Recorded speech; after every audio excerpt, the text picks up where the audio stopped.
ശ്രീലങ്കൻ പരമ്പരയ്ക്ക് തുടക്കമാവുന്നത് നാളെയാണ് ആദ്യ T20. നാളെ രാത്രി 7 മണിക്കാണ് മത്സരം നടക്കുന്നത്. എല്ലാ മാച്ചും ശ്രീലങ്കയിലാണ്. TV-യിൽ സോണി എന്ന ചാനലിലാണ് ലൈവ് ഉള്ളത്. അപ്പോൾ നാളത്തെ ഇന്ത്യ ശ്രീലങ്ക മാച്ചിന്റെ കംപ്ലീറ്റ് പ്രിവ്യൂവാണ് നമ്മൾ ഇന്നത്തെ വീഡിയോയിൽ നോക്കുന്നത്. ഇത്തരം ക്രിക്കറ്റ് ന്യൂസിന് വേണ്ടി ഈ ചാനൽ മറക്കാതെ സബ്സ്ക്രൈബ് ചെയ്യൂ. പുതിയൊരു ക്യാപ്റ്റനും പുതിയൊരു കോച്ചുമാണ് നാളത്തെ പരമ്പരയിൽ. രോഹിത് ശർമ്മയും കോഹ്ലിയും ഇല്ലാതെ പുതിയ താരങ്ങൾക്ക് കീഴിലാണ് ഇന്ത്യ ശ്രീലങ്കയുമായിട്ട് കളിക്കാൻ പോകുന്നത്. പുതിയ കോച്ചായ ഗംഭീറിന്റെ ആദ്യത്തെ സീരീസാണ്. ഗംഭീർ കോച്ചാകുമ്പോൾ ഇന്ത്യൻ ടീമിൽ എന്തൊക്കെ മാറ്റങ്ങൾ വരുമെന്ന് നാളെ നമുക്ക് മനസ്സിലാക്കാൻ സാധിക്കും. മലയാളി താരം സഞ്ജു നാളത്തെ മാച്ചിൽ കളിച്ചേക്കും. ഋഷഭ് പന്ത് കളിക്കില്ലെന്ന റിപ്പോർട്ടാണ് വന്നിരിക്കുന്നത്. സഞ്ജുവിന് കീപ്പറായിട്ട് നാളെ അവസരം കിട്ടും.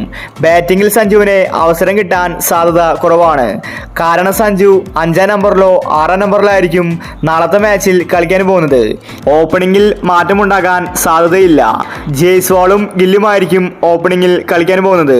സൂര്യകുമാർ 3-ാം നമ്പറിലും ഉണ്ടായിരിക്കും. സഞ്ജുവിനെ 4-ാം നമ്പറിലാണ് നറുക്ക് വീഴാൻ പോകുന്നത്. സിംബാബ്വെ സീരീസിൽ മികച്ച കളി സഞ്ജു കാഴ്ചവെച്ചിട്ടുണ്ട്. അതുകൊണ്ട് നാളത്തെ മാച്ചിൽ സഞ്ജുവിനെ അവസരം കിട്ടിയാൽ സഞ്ജു തകർത്തടിക്കുമെന്നത് ഉറപ്പാണ്. T20 സീരീസിൽ മാത്രമേ സഞ്ജുവിനെ എടുത്തിട്ടുള്ളൂ. ഏകദിനത്തിൽ സഞ്ജുവിനെ പുറത്താക്കി. 3 T20 മാത്രമേ ശ്രീലങ്കയുമായിട്ട് ഇന്ത്യ കളിക്കുന്നുള്ളൂ. അതുകൊണ്ട് ഈ ഒരു T20യിൽ സഞ്ജുവിനെ കഴിവ് തെളിയിക്കേണ്ടിയിരിക്കുന്നു. അപ്പോൾ നാളത്തെ ആദ്യത്തെ T20ക്കുള്ള ഇന്ത്യയുടെ പ്ലേയിങ് 11 നോക്കാം. ശുഭ്മാൻ ഗിൽ, ജയ്സ്വാൾ, സൂര്യകുമാർ, സഞ്ജു സാംസൺ, റിങ്കു സിംഗ്, ഹാർദിക് പാണ്ഡ്യ, വാഷിംഗ്ടൺ സുന്ദർ, അക്സർ പട്ടേൽ, അർഷദീപ് സിംഗ്, രവി ബിഷ്ണോയ്, സിറാജ്.